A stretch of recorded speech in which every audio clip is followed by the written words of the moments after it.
Today is the first day of Navratri. And when I found that the rain was there and all kinds of problems, and Vishnu Maya was suggesting something, I just consulted the calendar. And you will be amazed to know that in the calendar it is written that till 5:45 it's not auspicious, it's inauspicious. After 5:45 only the right thing starts. So just imagine by calculation how it was correct. At 5:45 we had to have this puja after 5:45. That is the first day of Navratri starts in Italy or in Europe at after 5:45. So it is something one must understand that the Chaitanya is working out everything and is giving all the suggestions, because I had not at all seen the what you call the tithi, but I just felt that I said that we'll have it in the evening. And when I said it, I said, let's see this. And there it was. There's so many things we have to see, that whatever has been revealed to you, you can verify it. For example, I had said long time back that Muladhara chakra is made out of carbon atom. And if you see it from left to the right, right to the left side, you see nothing but a swastika. So now you see from left to the right, then you see Omkara. And once you see from down below upward, you see the Alpha and Omega. Now see, Christ has said that I am the Alpha and the Omega. So this swastika becomes Omkara, also becomes Christ. You can see it very clearly. Now we have got a beautiful picture of that. We have a tape, and I wanted to see you all that, but I don't know how we can manage here. But I wish you all could see it. It's so clear-cut. So Alpha and Omega, also these mathematical things have come to us from inside, from the divine. This is not we have created.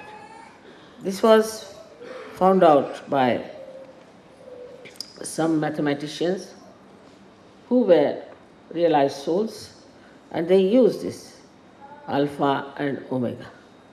It's surprising how it shows so clearly that swastika becoming Omkar, and Omkar then becoming Alpha and Omega.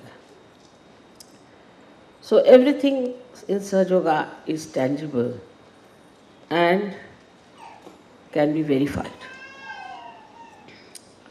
Now you are worshipping today the Durga, or all the 9 forms of the goddess. She came 9 times on this earth, according to this, that she fought all the people who were destroying the seekers, who were trying to make a mess of their lives. And these tortured saints, when they prayed to the goddess, because none of the gods could do anything. And Sadashiva is never interfering with what the goddess is doing. So they worshipped the Bhagavati, and then the incarnation of hers came 9 times according to the need of the time. So every time you find her confronting people who are extremely arrogant, self-opinionated, think no end of themselves. And the bhaktas are tortured by these self-opinionated, horrible rakshasas. Now in India, when we cast the horoscope of a person, we have three categories of people. One are the devas, they are called dev. The second ones are the ones which are manavas, means human beings. And the third ones are rakshasas. So I think I have got all of you from the dev categories. Because you could not have taken to Sahaja Yoga that seriously unless and until you were there. After all, why should you believe me also that when I say that there was the Durga and there was this thing and she did this and did that? It's not that from one faith you have come out and now you are jumping on to another faith. It's not like that. It is actually being proved. You can feel. For example, when you are raising the Kundalini on the center heart, you can feel that on the center heart, if there is a catch, you have to take name of the Jagadamba. Unless and until you take her name, it won't open up. Also when I am clearing out to center heart, I have to also say, now I am in reality Jagadamba. And then the Jagadamba within you awakens. So now you have verified it much more than the scientists have done. Because scientists are going from outside and they are not conclusive at all. Now if you have one problem, they will work it out. Another problem, they work out problems. But they don't know the basics, what the problems are and where lies the solution. While you can see that once the Amba, this Kundalini, who is the reflection of the Holy Ghost, of the Adi Shakti within you, when she rises through these different chakras, she gives them power because she is the power. She is the Shakti. She is the desired power of Sadashiva. She is the complete power of Sadashiva. And so she gives the power totally to every chakra, by which all these chakras are enlightened and all the deities are awakened. Supposing we have no power of life, we'll be like dead people.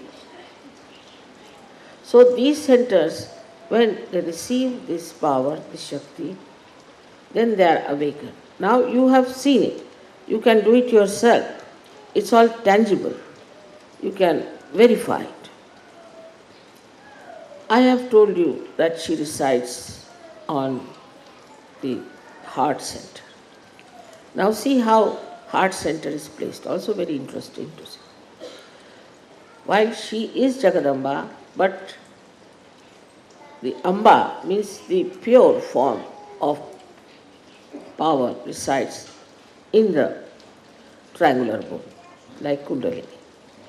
But her form, which is Jagadamba, where she is the mother of the universe, she resides on the heart center.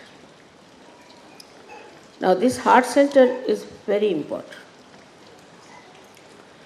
When I have already told you this, that when a child is about till the 12 years of age, this center produces the ganas. Ganas are the workers on the left hand side. They are like, you can say, Saint Michael is their leader. But their king is Ganapati, Ganesha. So first she has done is the Ghatasthapana. Ghatasthapana means, you have done here now, this is the Ghatasthapana. This is the Kumbha. Now this kumbha she has established first. That is the triangular bone. Now this is her first work, that to establish this your Muladhara. So she established within you is innocence. She established innocence within you to begin with. So she has put this ghata in which she is staying as Kundalini. So the first is that to establish the Kundalini in the triangular bone and then to establish Sri Ganesha. This is the first work by which whatever she is going to create now, all the universes, the earth, everything, whatever she is going to create has to be filled with innocence. Now if you see the stones, they are innocent. If you hit the stone, you will get the hit, otherwise it doesn't come up and hit. They are innocent. If you see the rivers, they are innocent. Everything that is being created as matter is innocent. It is not cunning, it is not manipulative, it is not aggressive, nothing of the kind. They are innocent. Means they are under the complete order of God Almighty. They do not have their own free will to do what they like.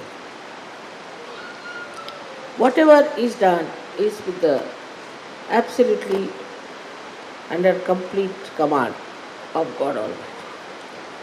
And so they are, we can say they are innocent because they have no free will to do what they like.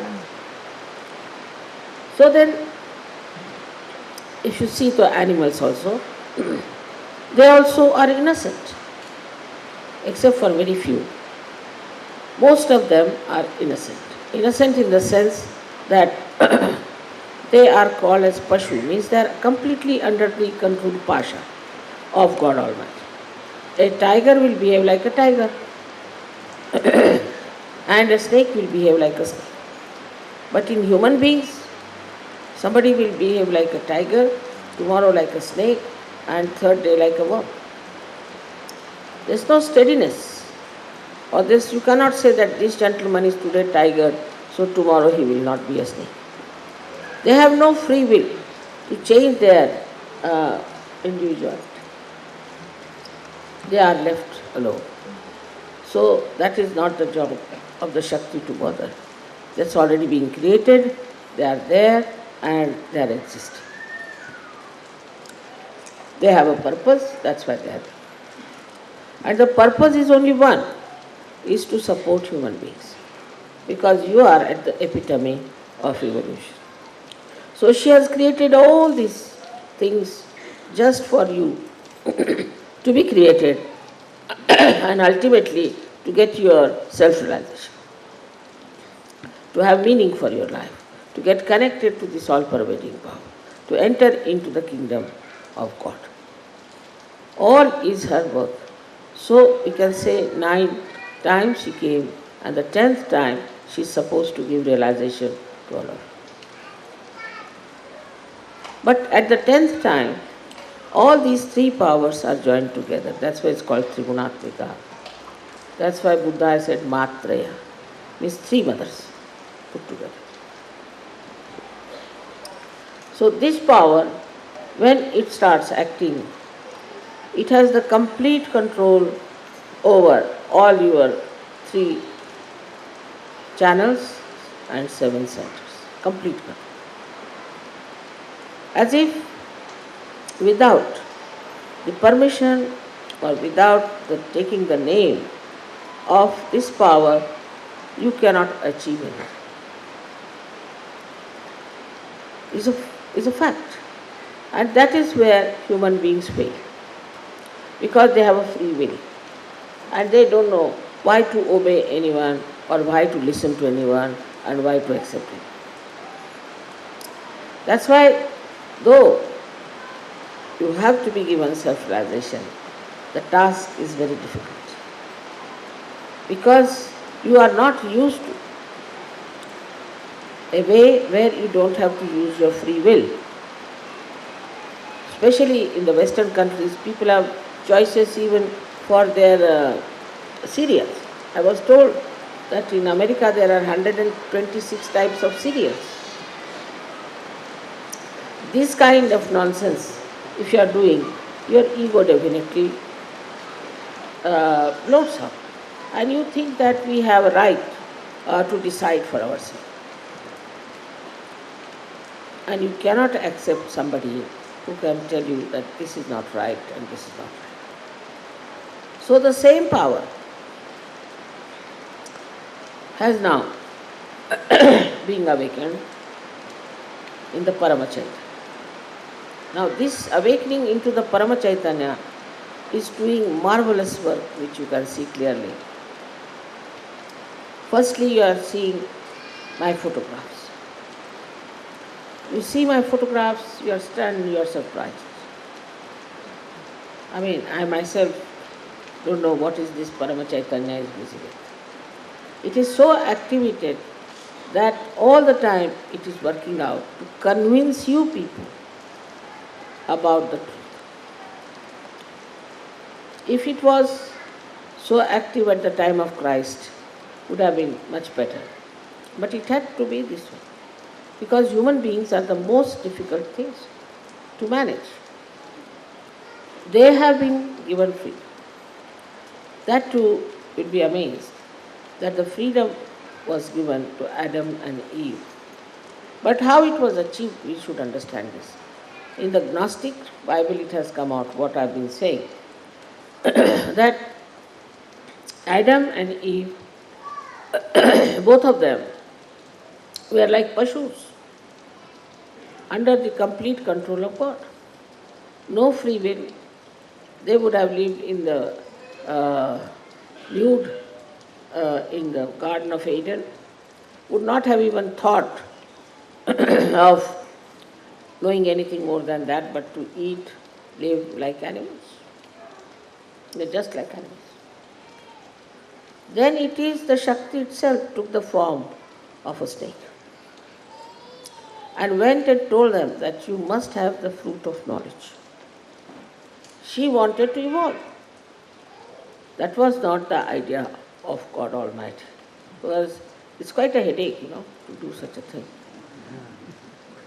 He thought, what is the need to have such headaches around me? But Shakti knew her own style. She knew that she is capable of lots of miracles, and she can make these human beings understand the knowledge. And she can really make them knowledgeable. So she said, you must eat this fruit and you must try to know the knowledge. So a new type of human race started, which wanted to know what is the knowledge. You have seen that we had all kinds of primitive people before. Then they started evolving. Now I have to say that the first creation which took place before that, there were other higher creations which were planned by Adi Shakti to plan out the whole thing. So she created Brahma, Vishnu, Mahesha, and she created their lokas, their atmospheres, or you can say their areas. In that, all the planning was done, how we can achieve this to make these animals realize souls. From animal to human beings, and from human beings to realize souls. It was a very big problem. That's how they created, you see, as you know, that Vishnu had his own loka, Mahesha had his own loka, and Brahmadeva has his own loka. And they decided among themselves how best we can do it. Because these three channels were created in human beings later on. Out of the three channels came out these three Shaktis, Mahakali, Mahalakshmi, Mahasaraswati. They produced two children, one Shakti and one the brother, and then intermarriage and all that took place. In a way, marriage not in the human way. Not in the human way, we should say, but they were, the energy was given to the potential man. So the woman who was the energy representing was given to a man. All these things happen. And they chose to work it out in human being. It happened like this, that the first working somehow or other was very effective in India. Or maybe they chose India because Indian climate is so good. I mean, you know definitely there are 6 seasons. It's not like this any time like this irrational rain comes in. Like London, you have to play football also with an umbrella on your head. So, there are exactly 6 seasons in India. And they are so well balanced. That's why this Parama Chaitanya is also called as Rutambhara Pragya in India. Not here, we cannot say. Rutambhara Pragya means the one which is the knowledge. Pragya means the one enlightened knowledge of the one which makes seasons. Because here Rutambhara Pragya is in a doldrum. It's not at all understanding because of the human beings as they are. They are so much scatterbrain, I should say, that even the nature has become scatterbrain here and cannot understand how to deal with such human beings. It's a fact. But in India, it is the 6 seasons are there. And these 6 seasons are absolutely known. One has not studied the astrology of India, but they have their own astrology. Of course, I don't believe in it. But at the level of a human level, you can see how they depict and how they can exactly say when it will rain, when it will not rain, what will happen, that will happen. Even about the stars, that such a star will be coming. Now this has been done in thousands of years back. They will exactly say what time which star will be coming nearer, what star are today governing, tomorrow what will be the star there. In those olden days, they had studied all these things. When I think here, I don't know what was the situation at that time in these Western countries. Whether they were human beings or not, I don't know. But historically, I think it was not such a developed place. So, then all this arrangement was made and human beings were made to understand that there is God. The saints were respected.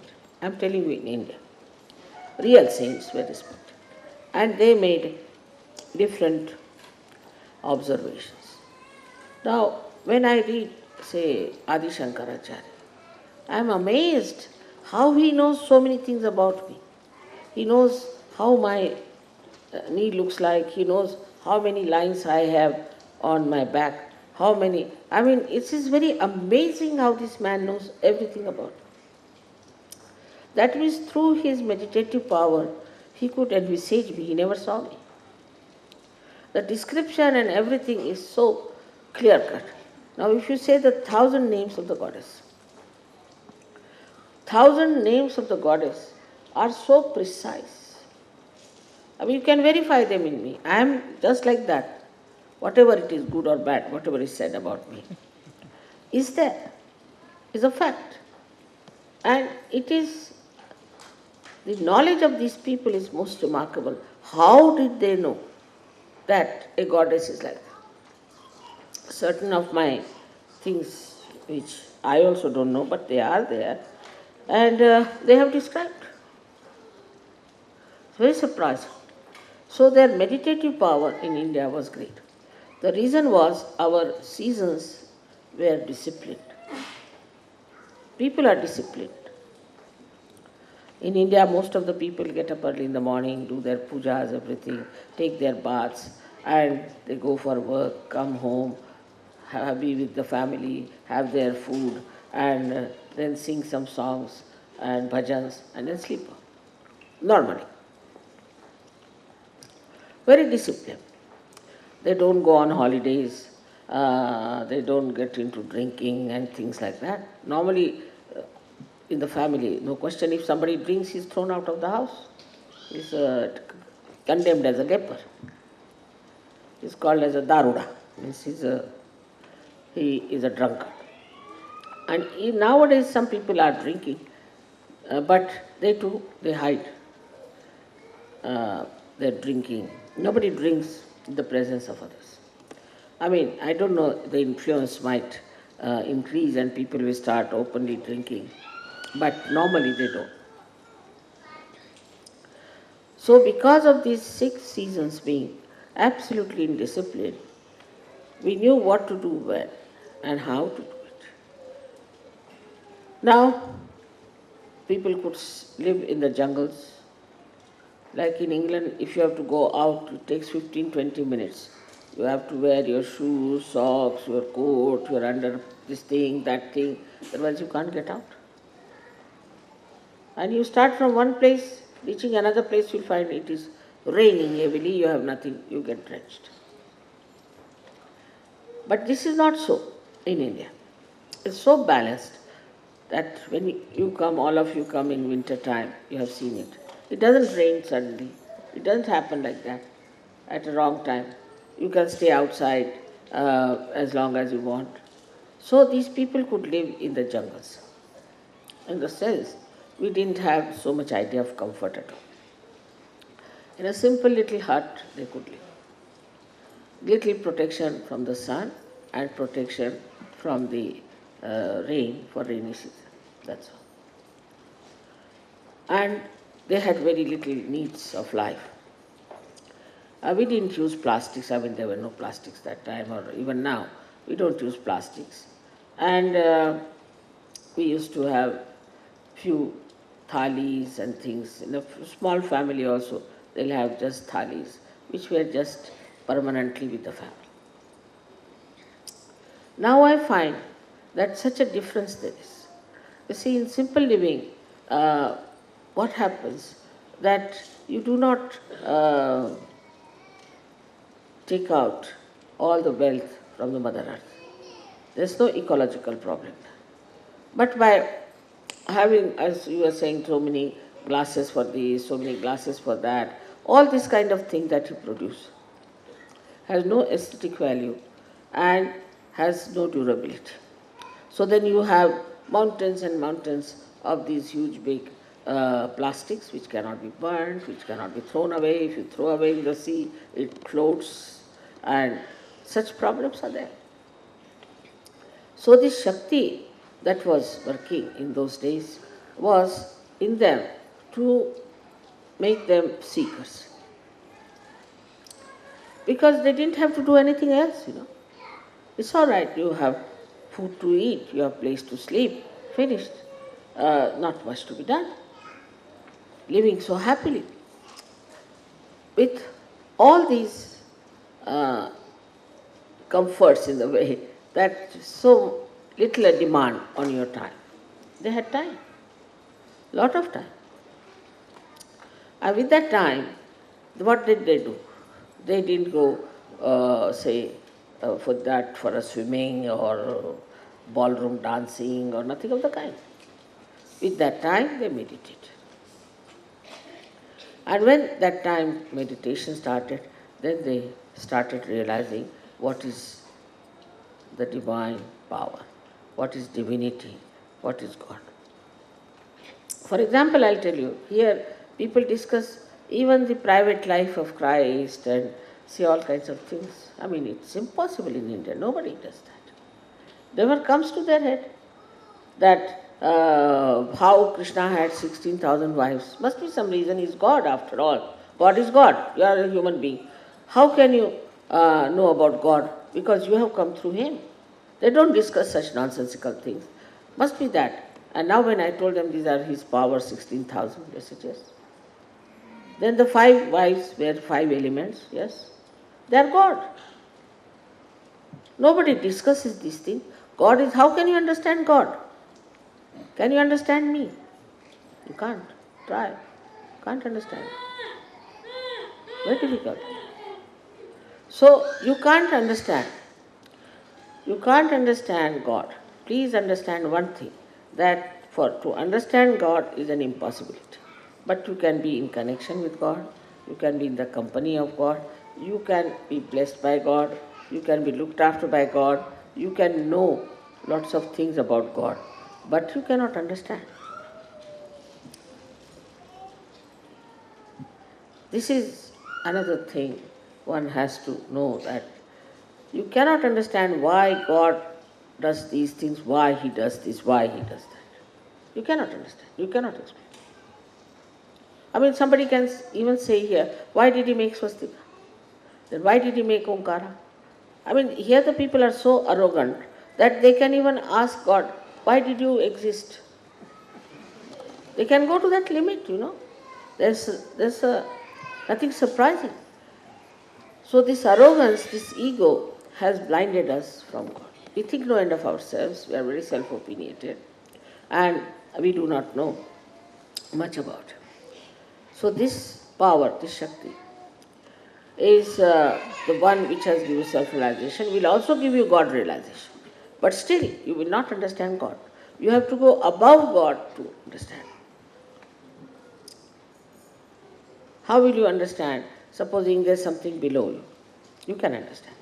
But something above you, how will you understand? Supposing somebody is down below in Kabela and wants to understand about my house. Will you understand? He has to go above the Kabela to see my house. So the source from which we have come, we cannot understand. We cannot judge. We cannot say why. That is God's wish, God's desire. Whatever He. So what we have to say, whatever His wish, we'll be happy with that. And the power that is within you is Amba, is the desired power of God itself. So whatever your wish is means that His wish is that you should enter into His kingdom. Now you enter into the kingdom of God. Then the Shakti makes you sit on different beautiful positions, and some are sitting in the heart of God, some are sitting in the Sastrara of God, in the kingdom of God. Now you should assume your power. And Navratri now, you should understand that it has now crossed the limit, and now we are on the 10th position, where you must assume. I've told you many times, now believe that you are Sajukas. Believe that you have entered into the kingdom of God. You cannot judge God. You cannot say, why she does that, why she does that, why he does that. You cannot say that. That's different. But when you sit there, then it is not an assembly. It is not like a politician fighting. No. It is that you have entered into the kingdom of God, blessed by God, looked after, protected, nourished, and made knowledgeable. But still, this arrogance has to go down, that we can understand why it happens. That humility is very important for us. Otherwise, this power cannot take you beyond. Now, as it is, it has crossed the Sahasrara. Now, this power has to go higher and higher. For that, first you should be humble. Humble doesn't mean that it should be something artificial humility of a businessman or a politician. It is a humbleness is within your heart. That, oh God, we don't want to understand you, you are too great. But let us know ourselves. And then you will be amazed that He has made you like His own image. That means He has given you all the powers. He has made you. When He has made you, you cannot make Him. He is the source. You cannot make Him. He has made you in His own image. Now, what you can do is to make others in His image. These powers are with you. But the first thing you have to have the discipline within yourself. That is missing. People cannot discipline themselves, means if they cannot control themselves, how can they control anyone? No discipline means you cannot control yourself. Now the discipline should be that first you must see that you control yourself. Because now you are in the kingdom of God. Have you seen a film called Mr. Bean, where they show a stupid man, you see? So, what happens that when you are now come to the court of the goddess, when you have entered into the kingdom of God, you are made to sit on your throne in a dignified way. But you start behaving like Mr. Bean. You don't know how to sit on your seat. You want to sit on the sides. You want to sit on the wall or do all kinds of things. There's no discipline. You have to have the discipline. Where are you sitting? You are sitting in the kingdom of God. So you should have that dignity, you should have that affection, you should have that compassion, you must have that love and the dedication. But if it is not there, then this power is useless. Because you are the vehicle of that power. Supposing I have to take water, I have to have glass which is emptied inside. If it is already full with ego, what can you put inside that? Or if it is a stone, you can't drink water out of that. You will have to dig in the space for putting the water. So if you are already filled with your own ideal, with your own conveniences, with your own progress, or whatever it is, only that, then you cannot rise very high. You have to surrender fully, to say that, Mother, whatever is your desire, that we do not want to have any our individual desire. Then the desire of God will work. You want Kundalini to work for you, which is the desire of God, not your desire, which is independent of your desire, but is the one which will fulfill your complete so-called desires without even your knowledge. Miracles after miracles will happen. So many miracles that now we do not know how to compile the book even on miracles. But these miracles are coming to you because you are realized souls. Your attention should be all right. You must see and introspect yourself. I am sitting in the kingdom of God. Now what is my situation? Is it worth it? Am I worth it? Am I behaving in the same manner? Or still I don't believe? If you don't believe, how can you rise? Believe means that you have seen something, you have known something which is tangible, you have got the experience of it, still you are not surrendered. If you surrender to the will of God, then everything is taken charge. It will never let you down, no question. And everything, all things which look like mountains of difficulties and obstructions, you will surpass just like an aeroplane goes over it. You won't have any problem whatsoever. So one thing, today I am very happy that this puja is done by the people from a country which is discipline is very important. That is Switzerland. But their discipline is for bad things, not for good.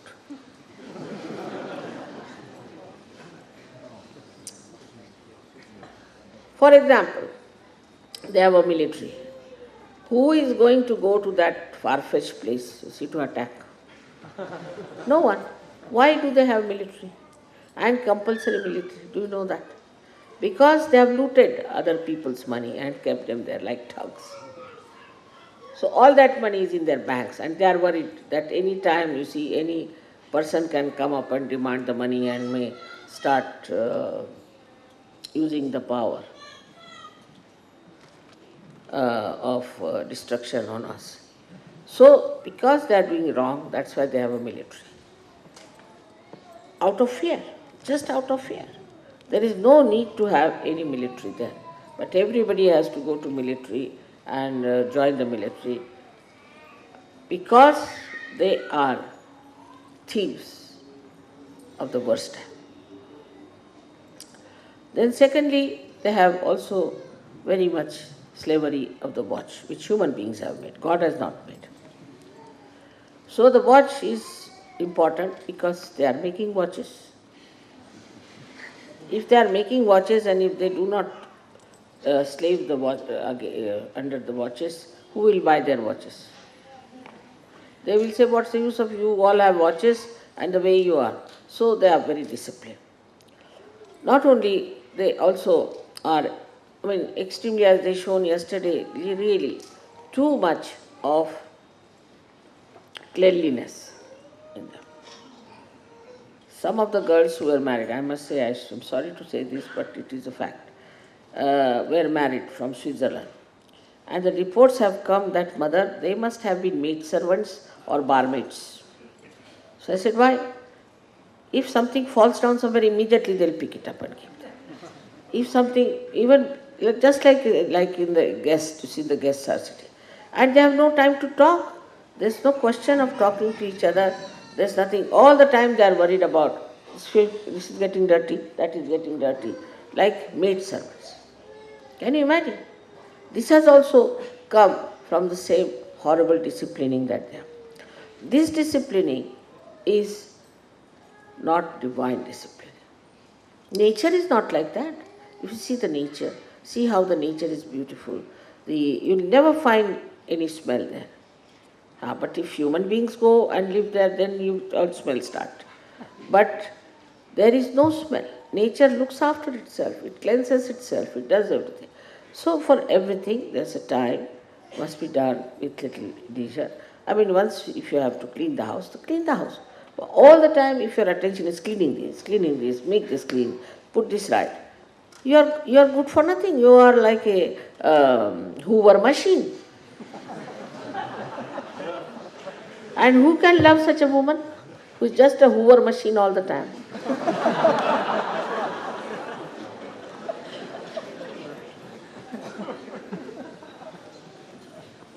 But again, as the that Devi has all the extremes. So this is one extreme. And the another extreme is that absolutely lousiest people. That in England. Absolutely lousy, very lousy.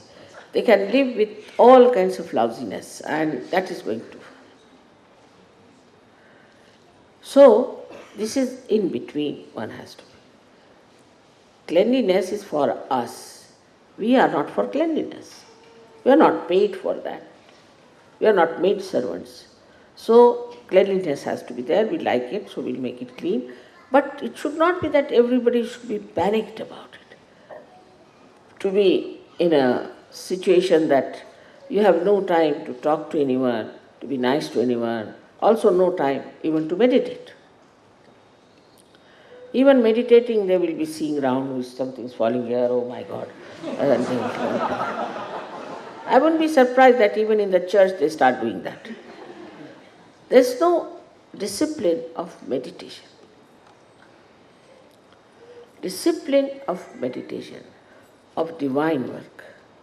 Discipline of following the will of God. That's not there. Unless and that discipline comes in, what you are doing is something so mundane and stupid. Useless, wastage of your life, have no dignity for yourself. So now as Sahaja yogis, we have to have that discipline of meditation. Then the power, the Samba. She knows you so well. She knows your past. She knows what sort of a person you are.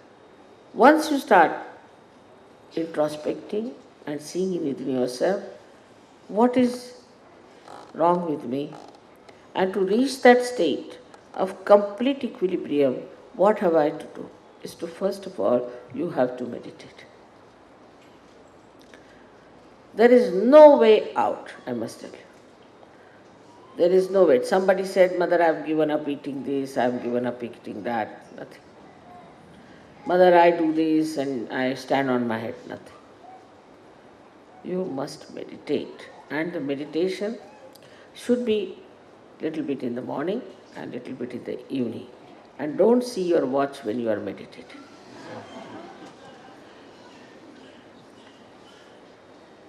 The time has to be kept for meditation, whatever it is. It takes hardly any time. I mean, even I've seen women take so much time to get ready that even 1/10 of that time, if you can give for your meditation, you will not need much makeup. Your skin will improve, your hair will improve, your face will improve, everything will work out. Don't have to use anything. Don't have to use any perfumes or anything whatsoever. Your body itself will be full of perfume. Everything will be supplied. So what we have to do is to first of all see a surrender to the will of God. For Sahaj Yogi is very important. Once you surrender, all your problems will solve. You surrender your problems also. I leave it to you. God, you solve the problem. You do this. It is such a precise, such an effective, such an efficient power. And above all, it loves you, cares for you. It forgives you. Even if you make mistakes, forgives, all right, it will God. It is wanting you all to be properly seated in your thrones, enjoying your power. So whatever is needed is done with great care. So Navratri is now the 10th day of Navratri, which is the most important for all of you, is where this Param Chaitanya has become active. And by its activity, you should know it has become very powerful. And that now, anybody who tries to be nasty with you, tries to trouble you, I don't have to worry at all. It will take care of it. All wrong things you have done, all bad karmas you have done, you will be rewarded for that. No doubt. But if you are a realized soul, finished. You are not on that level. Like we can say that ordinary people can be charged with criminality. But supposing you rise to a higher status of kinghood, then nobody can charge you. You are above the law. In the same way, it has happened with you that nobody can touch you, nobody can destroy you, and nobody can hamper your progress. Only it is you who can do it. And nobody can harm me. No Rakshasa can harm me. It has never done so. But it is you who can harm me. Because in this life I have taken you into my body and I am working it out in my body. Everything, you are cleansing everything. Which is a difficult task. But in the beginning only, this power went to Adam and Eve and told them that you must have the knowledge. So that promise has to be fulfilled, and that has to be done. Though it's a very hazardous task. Especially in the West, I find it is very hazardous to make people understand that they are the part and parcel of the whole. It's a very difficult task. They talk of big, big things. I've seen people write articles nowadays that nothing is substantial, science is so limited, it has not solved our problem. All these big, big books they are writing. But if you write to them now, there we have found out something, they don't want to see. They don't want to meet you. They have nothing to do with it. So I don't know what sort of seekers they are with such a big ego balloon in front, and they are seekers. What are they seeking? The ego, the balloon, supposing you have a big balloon and you drop in the water, what will happen? The balloon will take here and there and there and here. You have no destination.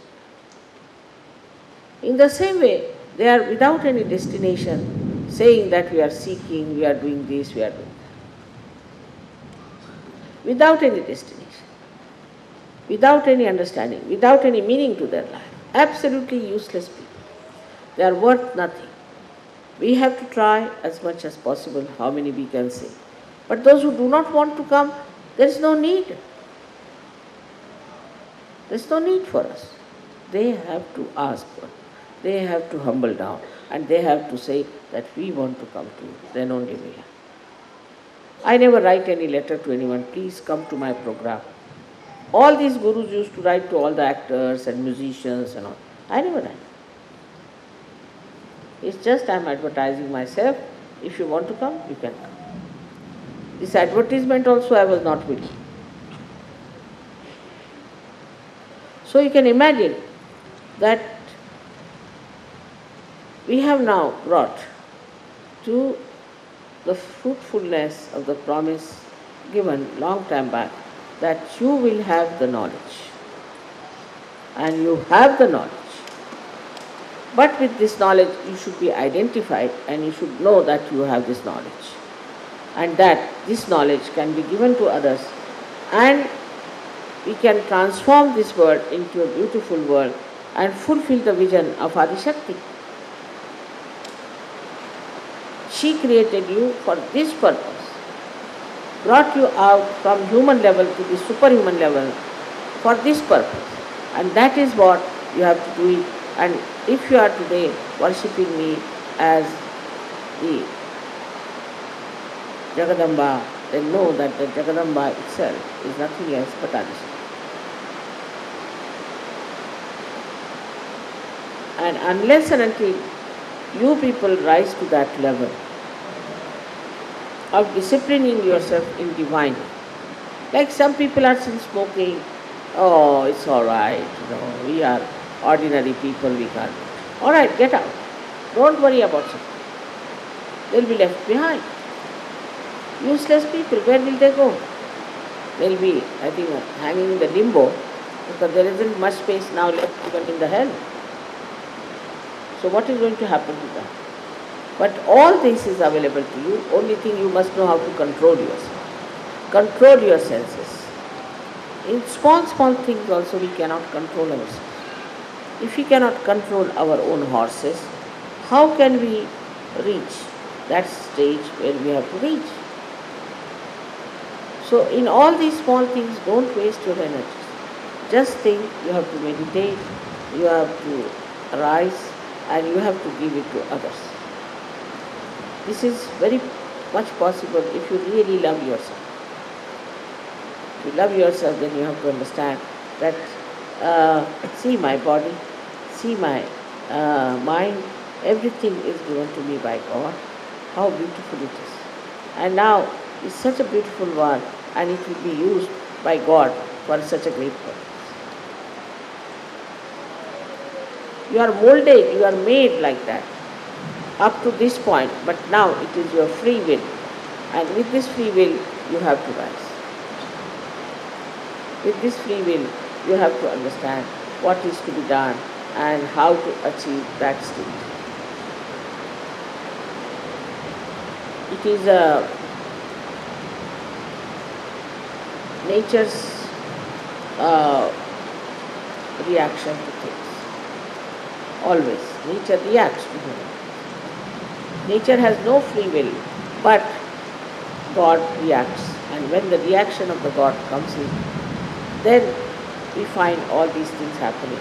And I wish you could listen to my tape on Vishnu Maya, which is very, very explaining why all these calamities come, why people die of these calamities. It was a very good lecture. I hope you all will listen to it and listen to it again and again. My lecture should not be just for nice one evening, but should be something you should try to understand. So whatever I am saying is the truth, is absolute truth, and is a subtle thing which none of them have said so far. Because you have got your realization, because you are Sahaja Yogi, I can say this.